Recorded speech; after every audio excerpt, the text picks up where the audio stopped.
رمضان گزرے گا تو یا ہمارے لیے عید ہوگی یا پھر ہمارے لیے وعید ہوگی. جن کی بخشش ہو گئی ان کے لیے تو عید ہوگی، خوشی کا دن، اور جن کی بخشش نہ ہوئی پھر ان کے لیے وعید ہوگی. اس لیے رمضان کے ان باقی ایام کو بہت ہی زیادہ اہتمام کے ساتھ اللہ تعالیٰ سے مانگ کے گزارے، رو دھو کے گزارے. جب دل میں فکر ہوتی ہے نا پھر مانگنے کا طریقہ خود بخود آ جاتا ہے. جب بیٹا بیمار ہو نا ہاسپٹل میں تو اس کی ماں کو دعا کا آدب کوئی نہیں سکھاتا، ماں کو دعا مانگنا خود آتا ہے. وہ جس انداز سے رو رہی ہوتی ہے، وہ جس طرح اللہ کے سامنے گڑ گڑا رہی ہوتی ہے، اللہ میرا بیٹا ICU میں داخل ہو چکا، ٹپ ٹپ آنسو گر رہے ہوتے ہیں. دعا کے آداب کون اسے سکھاتا ہے؟ محبت ہوتی ہے، دل کو فکر لگی ہوتی ہے. اسی طرح جب دل کو فکر لگ جاتی ہے نا کہ وقت تو گزر رہا ہے، میں نے کیا کیا اس میں، تو پھر انسان کو اللہ رب العزت سے مانگنا بھی آ جاتا ہے. کہتے ہیں کہ ایک اعرابی تھا تو رمضان مبارک میں عجیب اس نے دعا مانگی.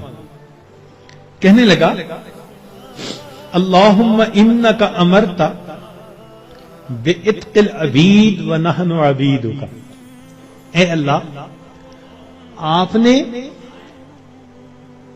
غلاموں کو آزاد کرنے کا حکم دیا ہے. اس حدیث میں بھی نبی الاسلام نے فرمایا کہ جو غلام آزاد کرے اس کو یہ اجر ملے گا. تو دیکھیے ایک دیہاتی شخص ہے، کیا دعا مانگ رہا ہے؟ اللہم انک امرت بعتق العبید ونحن عبیدک فاعتقنا من النار فی شہر رمضان. اے اللہ، اس رمضان کے مہینے میں جہنم کی آگ سے ہمیں آزاد فرما دیجیے. اللہ اکبر کبیرہ. اور واقعی بات ایسی ہے. اس لیے کسی نے کیا عجیب بات کہی، ان الملوک اذا شابت عبیدہم. بادشاہ لوگ جو ہوتے ہیں نا، جب ان کی خدمت کرتے کرتے ان کا غلام بوڑھا ہو جاتا ہے نا، وہ پھر اس کو آزاد کر دیتے ہیں، آزاد بندوں کی طرح آزاد بنا دیتے ہیں. عمر گزار دی اس نے خدمت کرتے کرتے. بادشاہ بڑھاپے میں اس کو غلام نہیں رکھتے، یہ دستور ہوتا ہے بادشاہوں کا. ان الملوک اذا شابت عبیدہم فی رقہم آتقوہم اتق احراری. بڑھاپا جب ہو جاتا ہے وہ کہتے ہیں کہ اس نے تو عمر گزار دی خدمت کرتے کرتے، اب اس کو غلامی سے آزاد کر کے آزاد بندوں جیسی زندگی. وَأَنْتَ يَا سَيِّدِي أَوْلَى بِذَاكَ رَمَا. اے سید، اے میرے سردار، اے میرے آقا، آپ تو اس بات کے زیادہ حقدار ہیں. ہم نے بھی تو کلمہ پڑھتے پڑھتے بال سفید کر لیے نا،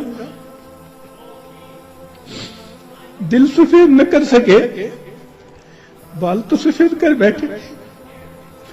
کلمہ پڑھتے پڑھتے بوڑھے تو ہو ہی گئے. اے کریم، تو مہربانی فرما، رمضان کے اس مہینے میں اللہ ہمیں جہنم کی آگ سے آزاد فرما. ہمارے پاس کوئی عمل اور نہیں جو اللہ کے حضور پیش کر سکے. عبداللہ ابن مبارک رحمۃ اللہ علیہ کی بات یاد آتی ہے کہ موت کے وقت اپنے رخسار کو زمین پر رگڑنے لگ گئے اور دعا مانگنے لگے، اللہ عبداللہ کے بڑھاپے پر رحم فرما. یہ نہیں کہا کہ میں محدث ہوں، یہ نہیں کہا میں نے ہزاروں کو حدیث کا علم پڑھایا، یہ نہیں کہا اتنے لوگوں کو ہدایت ملی. کوئی عمل اپنا اللہ کے حضور پیش نہیں کیا. وہ جانتے تھے اللہ کی عظمت کو، وہ پہچانتے تھے. صرف ایک بات کہی، اے اللہ عبداللہ کے بڑھاپے پر رحم فرما. تو اگر بادشاہ اپنے بوڑھے غلاموں کو آزاد کر دیتے ہیں تو میرے مولا، ہم تو آپ کے نسلی غلام ہیں.